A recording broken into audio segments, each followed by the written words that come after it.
Welcome to Some of Your Parts podcast. I'm your host, Dr. Betsy Greenleaf, premier pelvic health expert and women's wellness warrior. Join me as we discuss women's wellness topics and discuss tips and tricks with top elite health experts, and where you'll discover that you're greater than the sum of your parts. On today's show, we'll have the dynamic Dr. Tabatha Barber. Dr. Tabatha has devoted her life to giving women a voice and a choice when it comes to their health and well-being. As a young girl, she struggled with self-esteem and identity issues, dealt with peer pressure, and survived the ridicule and stigma of becoming a teenage mother. As she shared in her first published book titled From White Trash to White Coat, The Birth of Catherine's Purpose, those events led Tabatha to finding her purpose in life. With perseverance and grace, she was able to redirect her path in life and become a successful physician. Dr. Tabatha is a board-certified physician in obstetrics and gynecology and is a certified menopausal practitioner through the National American Menopause Society. She's also completed training through the Cleveland Clinic's Institute for Functional Medicine and the American Academy of Anti-Aging Medicine. She cared for women one-on-one in her clinic as a functional gynecologist and is a creator and the host of the Functional Gynecologist podcast, where she shares her wisdom and knowledge with women everywhere to reclaim their health. She's also a keynote speaker, clinical instructor, mentor, medical director, wife, mom, and a grandma. You're going to be amazed that she's a grandmother. But incorporating functional medicine into her women's health practice, she's able to provide women with the tools they need to optimize their health and happiness, which in turn allows those women to pursue their purpose in life. Can't wait for you to listen to this interview with Dr. Tabatha Barber. Thank you, Dr. Tabatha, for being with us today. Thanks so much, Dr. Betsy. I'm really excited to have this conversation. You know, I always start off with things that I love people's background and how they ended up where they are today. So did you, as a kid, want to be a gynecologist? Or, did you wake up one day? How did you get to where you are? I wanted to be anything but a gynecologist. I was a very free-spirited, wild child. I wanted to be a rock star. I thought I was going to marry Tommy Lee from Motley Crue. Nice. Thank God that didn't happen. So I was pretty wild. I didn't care about school. I just wanted to hang out with my friends and have a good time. I lived in detention and Saturday school most of my school career. And then I got pregnant in 11th grade and my world shifted. I finished out 11th grade. So I had a counselor actually pulled me out of class and she said, I really need you to, stop coming to class because you are a bad representation for the other girls and we don't want the other girls to get pregnant. And I was like, wow. Being the free spirit that I was like, hell no, I'll do what I want. I'm going to stay in school and finish the year out.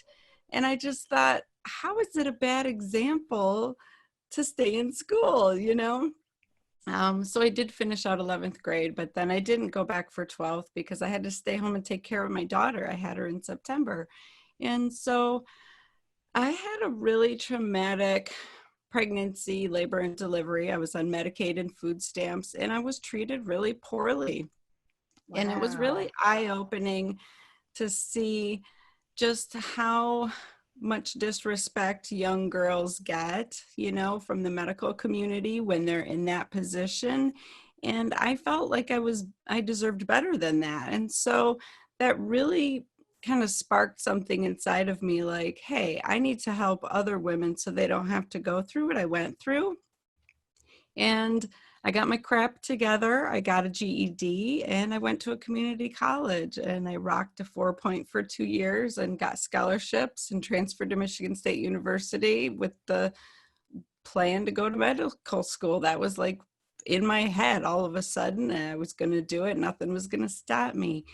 And my focus was just figure out how to help women have a voice and a choice. And so it was hard. It was a hard, long, rough road, but I was determined and here I am. So That's an amazing story. Like, I don't know what it is, but I just got like goosebumps and teared up when you were Oh, saying that, because I was thinking, like, we're not talking about the 1960s here. I mean, right. women have been getting pregnant as long as we've existed on the earth. And like, you think about a story like that, even it would be terrible in the 1960s, but you think of it like commonly happening during that time when women were sent off to these other schools or sent off to night school so that they wouldn't be around, other girls and Right. be a bad influence. I mean, what year was that? That was So that was 1991. wow. The counselor should have been like,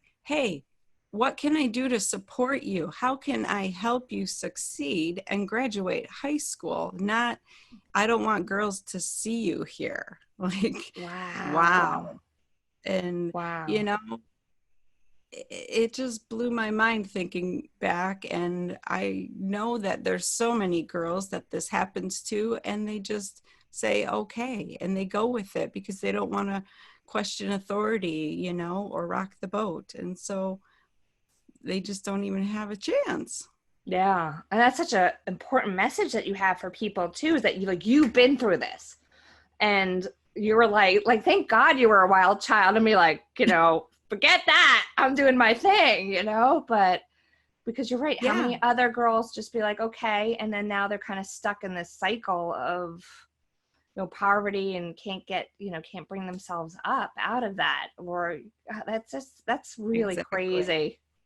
Yeah, and I think that mentality that I have also is what got me out of conventional medicine, a few years ago. And really, because I had a back injury and conventional medicine was failing me. And I was Mm, like, I'm not going to put up with this. I'm not going to submit myself to the idea that I need to keep having back surgeries every couple of years. My surgeon actually said to me, it's like Lay's potato chips. You can't have just one. I was like, yeah. oh no, bye-bye.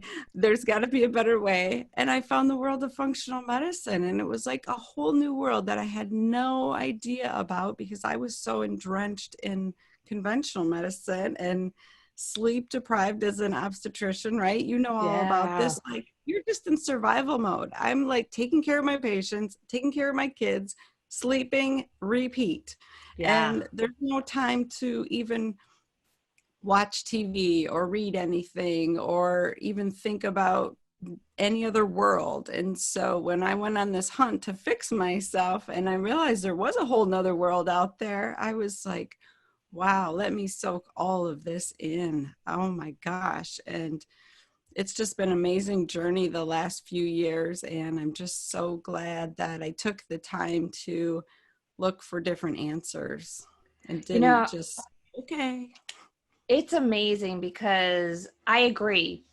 Because I didn't want to be, it's funny, I didn't grow up wanting to be a gynecologist. That was the last thing I wanted to do. I'm like, who wants to look at that all day long? And it just, Yeah. I don't know. I found through medical school, I kind of found myself there. Plus, I had years of my own health problems vaginally, recurrent yeast infections and recurrent urinary tract infections.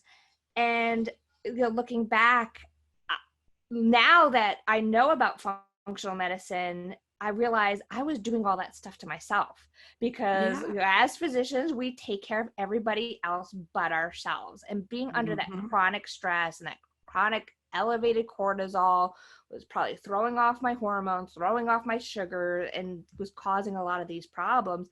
And I agree. Like I it's funny because we have almost a similar story in that I had a back injury and neck surgery, and I put off the neck surgery forever because I tried everything else first, and it finally I actually needed it because I was losing functioning in my hand. And but I was like, no, I'm not. Same thing. The surgeon's like, listen, this is going to hold you, but expect that you're going to have recurrent surgeries. And I'm like, Right. nope, we're going to do everything else. And it is. It's like you were not taught these things in medical school. And there's a whole world out there of functional and holistic medicine. And the things I've seen that people can do to heal themselves has just been absolutely amazing.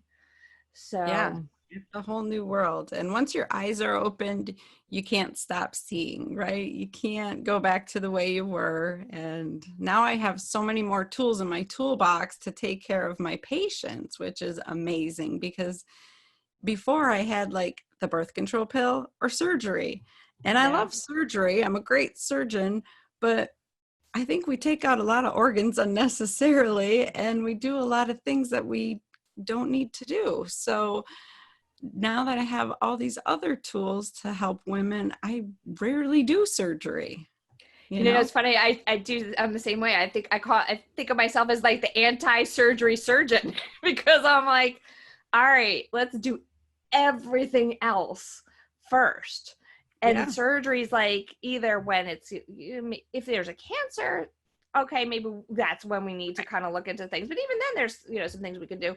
But like with a urogynecologist for incontinence or prolapse, I tell people, like, I realized I was that person that was doing surgery on almost everybody when I first came out of fellowship, because you're excited about training and you're like, I can fix you, I can fix you. And I realized if it's not bothering somebody, it's not affecting their quality of life, why put them through surgery and why put them through those risks? Right. Because And so often it recurs, right? And they're back yeah, 5 years later for the same surgery. exactly. I've seen women with their sorry audience, but I've seen people with their vaginas hanging out between their legs, and I go, "Hey, does that bother you?" Nope. It wasn't causing any health problems. Like it wasn't like affecting their kidneys or causing them recurrent urinary tract infections. I'm like, all right, well, we'll just kind of keep an eye on it. Yeah, It says there's that a you try. backup. Yeah. We'll try pestering. We'll try some other things, but hey, if it's not bothering you, not causing you health problems, hey, come on back in 6 months. We'll check it again. You know. Yep. What do you find to be the most common issues amongst your patients? Oh my gosh, estrogen dominance for sure. I see a lot of women 30s to 60s, and I would say estrogen dominance is the biggie because of the way we live our lives. We're so stressed out, our plates are so overloaded, right? We are just going from morning until night, not stopping to process or breathe or take care of ourselves. That constant cortisol production really steals our progesterone, really pushes the excess estrogen, makes our liver, sluggish. We're not metabolizing our estrogens. We're not pooping. Like I would say 90% of my patients don't poop for like days on end. I'm like, do you understand that alone is causing you to have too much estrogen? You're recirculating all those estrogen metabolites while that poop is sitting in there and it needs to get out. So it's just, this is the lifestyle that we've created in our new society. We're trying to be everything. We're trying to be the mom and the professional and the good friend and the philanthropist and everything else.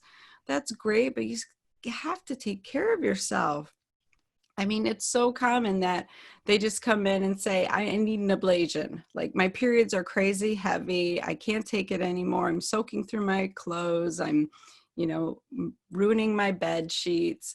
I'm like, well, how's your stress? What are you doing in your life? And they're like, no, no, no, I just want that ablation. I'm like, okay, well, that will cover up the bleeding symptom for now, but you're still going to have too much estrogen circulating in your system, and you're going to show that up in other ways. You're going to get breast tenderness. You could lead to breast cancer. You're going to get headaches, every month as that estrogen level drops. And you're going to just have a whole slew of other problems if you don't fix the root issue. So an ablation or a hysterectomy is a great band-aid to stop the bleeding so you don't become anemic, but it's really not fixing the root of the issue, right? And it's funny because before I got into this functional medicine and learning about it, I remember thinking to myself, why am I seeing so many more of these cases of, let's say, like endometrial cancer, so uterine cancer, why the heavy bleeding, PCOS, polycystic ovarian syndrome, Mm-hmm. all these things that have to do with hormone. And I'm like, endometriosis. I'm like, why? So part of me was like, well, maybe I'm just seeing them more because they're coming to me more. But I really think we're seeing a lot of these cases increase. Oh, yeah. and for the reason that you're saying. Yeah, I mean, when I was in residency, I was taught that uterine cancer was pretty uncommon. You know, you're more likely to just have the precancerous hyperplasia cells. I've diagnosed so much uterine cancer, it just breaks my heart. And it really is because we're overweight. So our fat cells make an estrogen called estrone. That's adding to it. And then we're stressed out and we're not making progesterone to balance it. And then we have fatty liver because we're overweight and we're drinking too much alcohol and we're not metabolizing our estrogens. Like all of these things that we're doing unknowingly, like I don't blame any of us, you know, but it's totally fixable. So that's what I want women to feel empowered. Like, oh, wait, if I don't drink alcohol every night, I can maybe prevent myself from getting cancer. Yes, like it's that big of a deal.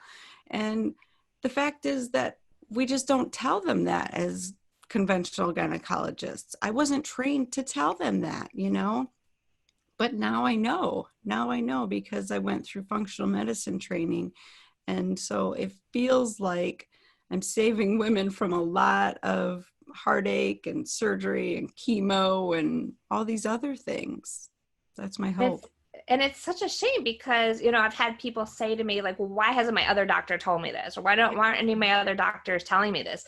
And there's such, you know, it's so easy to like jump on this bandwagon where you're blaming somebody else. And I'm like, listen, just don't know. Like they can't do what they don't know. But, you know, I guess I don't really know why this hasn't like trickled down into traditional medicine quite yet.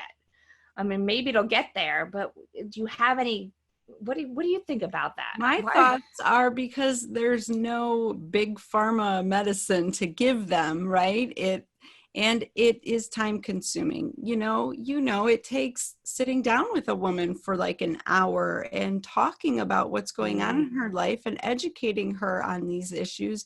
And so that education and empowerment is time consuming. And as a physician, you do not get paid to spend time with your patient. You get paid to get out of that room, right? You have to get in and get out. You have to identify one little issue, put the Band-Aid on it, and go off to the next patient. You know, I was stuck in that model for over a decade, and it was not sustainable for me, and I was not truly helping my patients in the long run. And so, you know, looking back, I cringe at some of the things I did, but like you said, you don't know. So once you know better, you do better. But I have to forgive myself for not knowing and just keep praying that the medical system will advance. They will break free from that, but it takes a long time. And so what I just tell women is keep listening to podcasts, keep reading, keep searching out more answers, because you should respect the medical community, but it's okay to question. Just like when I was little, you know, I questioned authority. I questioned everything, and people just thought I was out of control and a brat. And it's like, you know what? If I didn't question, I would have never graduated high school and gone back and done anything. I would, you know, be working at the gas station right now. And so just because someone's in a position of authority doesn't necessarily mean they know everything. And you know, that's interesting. Like I just had a conversation with my mom, unrelated to gynecology, the other day, and she's got an inflammatory condition that she was like, you know what, I want to go back to my primary and tell them that I want a second opinion from a rheumatologist. Do you think he'll be insulted? And I was like, listen, if he's a good doctor, he's not going to be insulted. Amen. Because, and thank God he was like, no, he goes, I would think you were crazy if you didn't want a second opinion. He's like, no, go and search out those other answers. Because I even admit well, none of us are perfect. There may be something that I'm overlooking with somebody. There may be something that I don't know about. Go get, as many answers as as you can, and then find what you feel comfortable doing.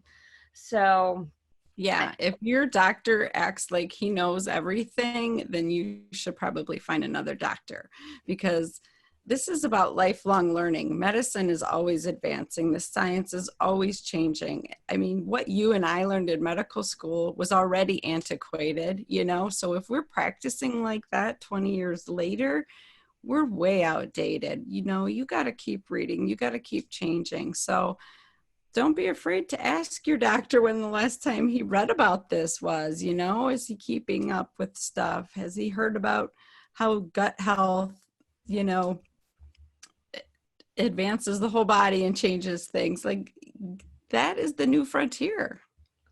You know, it's amazing. And I think back to when I was working for a hospital, I almost quit medicine because I was in that system of like, see more patients, spend less time, because that's what I was being told. And I hated every moment of it.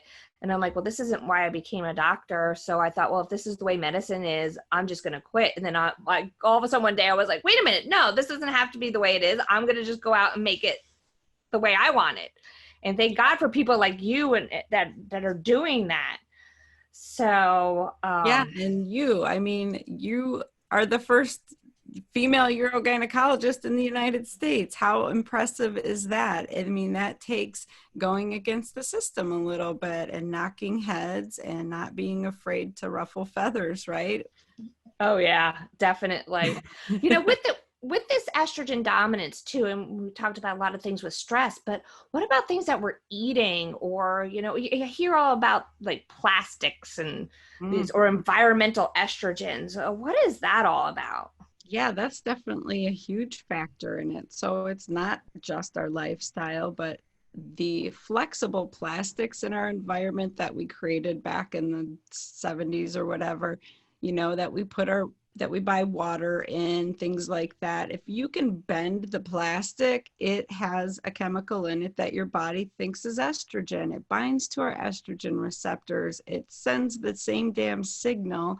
And so if you're trying to be good and you're getting your water in, but you're, you know, drinking it out of this plastic, anytime that water gets heated or warmed up, it just leaches that chemical into the water. And I don't think that we really know what's happening to those water bottles in transit on the way to the store. And then we leave them in our car and they get heated up. And then so much of our food nowadays, like there's frozen food. You're trying to eat healthy, eat your vegetables, so you throw the plastic bag in the microwave to heat up your vegetables. You know, it's everywhere and we're not realizing it. But I don't know about you, but I see younger and younger girls going into puberty, and it's because we have so much of these xenoestrogen chemicals in our environment that we're being exposed to. So it takes some, you know, learning and educating on that, but you can decrease that. Get yourself a cool stainless steel water bottle and just fill it up with your filtered water at home. Stop microwaving your food. Definitely don't use plastic, right? That right there is going to be a huge change for you. Yeah, I know. You know, I was getting a little worried about my daughters because they seemed like developmentally behind when it came to like puberty from their friends. And I was thinking back, you know, they always like taught us in medical school, like, oh, you know, you're going to get your period. Girls usually get their periods, you know, relatively around the time their mothers. And I remember my mom said she got hers at 13. I got mine at 13. Now my daughters are like not anywhere close to it. And I'm like, gosh, what is going on? And I see these other girls on their soccer team and they're like, they have the breasts and they're Yeah. the height. And then all of a sudden it clicked. I'm like, oh my gosh, maybe it's related to the way I'm feeding them and the fact that we're not using plastics and we're eating organic foods. And I'm like, okay, now I'm not as Yeah. worried. No, you're doing So, the right thing. That's awesome. It so definitely makes a difference. yeah, the stuff with these hormones is so incredibly crazy. So, but you know what? Just a little side note, we'll go talking about hormones. It makes me think about, you know, when people hear the word hormones or they hear the word estrogen, especially when they're going into the perimenopausal and menopausal area, everyone freaks out because of the Women's Health Initiative study years ago. And everyone's like, oh, I don't want hormones. I don't want hormones.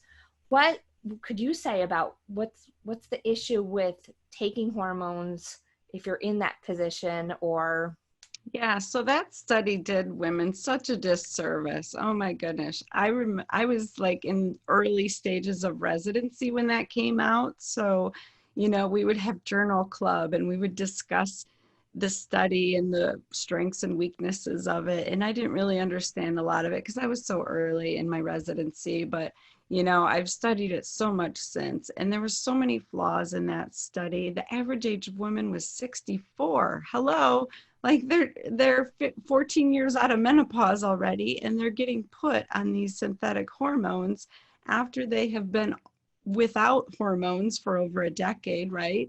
They probably have underlying heart disease or dementia developing, diabetes, so they have systemic inflammation going on already, and then they're given these synthetic hormones, and lo and behold, oh my gosh, they developed blood clot, stroke, breast cancer. Well, you know what, they probably were already going to.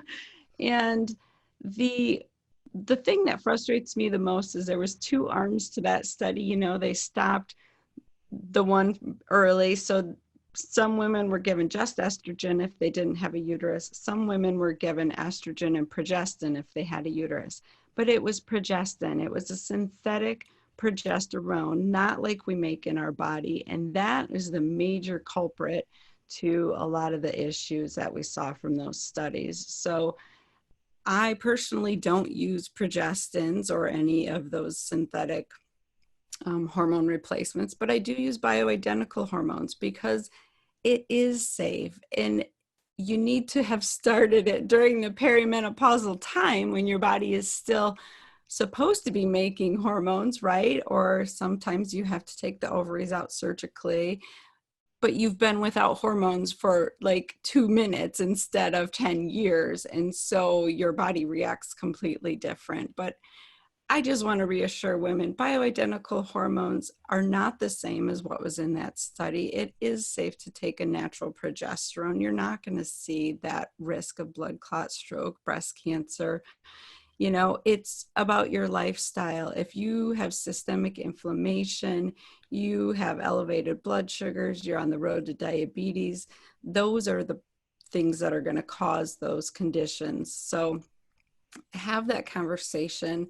If your doctor is scared about hormones or isn't knowledgeable, just find someone that is, because there are plenty of organizations out there who have done the research and are doing the education, like A4M and Institute of Functional Medicine.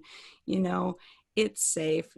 NAMS, which I'm a member of, the National American, I'm sorry, the American Menopause Society is now kind of putting the tail between their legs a little bit and saying, okay, maybe we just like made this blanket statement and it doesn't necessarily pertain to all hormones and all women, and maybe there is some benefit. And so they're slowly, reneging on their statement a little bit. And I appreciate that society because they do recognize that herbal supplements are beneficial for perimenopausal women and other natural options. So they don't completely discount that. So I definitely belong to that society and stay certified with them as a menopause practitioner, because I think it's important to have, the conventional component and the functional component. I think that when you blend the two, you get the best of both worlds. And I just think it's the safest way to go. That's awesome. Those are really great points, and it's nice to see that some of these organizations are starting to come around.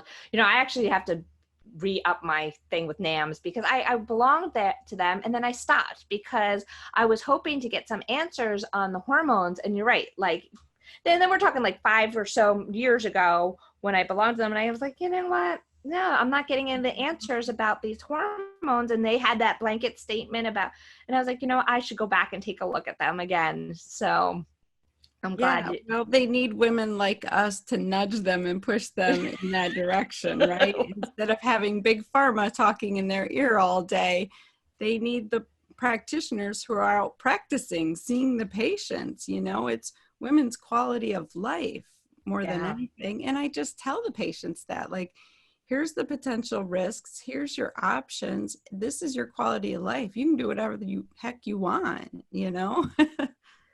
Oh, yeah. And I can tell you from personal experience, I had a hysterectomy when I was 40. And I was like, well, let's take the ovaries out too. Let's just get everything out because I didn't want to get cancer, which was stupid looking back. But because my mom had breast cancer, I was like, I'm not doing hormones. And boy, let me tell you, that instant symptoms of menopause, it was like Chinese water torture. Like at first you're like, okay, this isn't bad. But when it's happening again and again and again, finally I got to the point and I was like, okay, I don't care. Whatever the risks are, just put me on something because I'm either going to kill somebody with the moodiness and the not sleeping and the hot flashes. Yes. Oh my gosh. And that scenario that you went through is so common, right? Like Yeah. that's how I was trained. Just take out the ovaries so they don't get cancer. I did like 4 extra electives with a gynecologist. And so that was ingrained in me. Like those Yeah. ovaries are evil or something. And the thinking back now, it just makes me so sad because they're just organs. They're just responding to our environment and what we're doing, really. And they're needed, right? We still Yeah. continue to make estrogen, progesterone, and testosterone even after menopause. And so, you're trying to suffer through because everybody's got you scared about hormones and ovaries. And it breaks my heart that bad study did this to everybody. I mean, Mm-hmm. it really did. Oh, And yeah. we're finally shifting back the other way and realizing it's not so terrible, but it takes a long time to undo all of that negative brainwashing, right? Oh, yeah. Oh, my goodness. And you have a course that's coming up too. I do. I would love women to join this because it's needed. It really is, especially the estrogen dominance and just anyone who feels like they need to take care of themselves. This is a great reset time. It's called Renew You Sisterhood, and it's a closed Facebook group that you join the sisterhood and you go through 7 weeks with me. I have weekly videos to teach you how to do intermittent fasting, how to move your body, how to get your gut healthy, how to get your sleep back on track, how to regain your energy. And that all balances your hormones. And we have a live question and answer situation in the Facebook group every week with me so that you can get all your questions answered. You can feel supported by the other women in the group. That's my favorite part. And then it continues on once you're done with the 7 weeks, so that's where the piece is missing in a lot of programs is they're like, oh, I lost weight, I feel great, and then they go back to their old ways, and what was the point of that? So I envision a long-term maintenance situation where we're supporting each other and keeping each other accountable and on track and motivated to keep those changes long term so that it's a lifestyle and you're thinking about yourself and you're taking care of yourself and really living your best life. That is so wonderful and definitely, definitely needed. Where can people find more information about that and about you? So definitely go to my website, drtabatha.com. It's with 3 A's, no I, Tabatha. And the link for the Renew You Sisterhood is on there. You can follow me on Facebook or Instagram at Dr. Tabatha. I love being on there. And you can check out my podcast, The Functional Gynecologist. Awesome. Thank you so much for being with us today. Really enjoyed this conversation. Yeah, thank you so much, Dr. Betsy. You're awesome. Today's episode was brought to you by the Pelvic Floor Store, your source for personal health. You can find us at www.pelvicfloorstore.com. For more information on today's episode and women's wellness, please go to drbetsygreenleaf.com.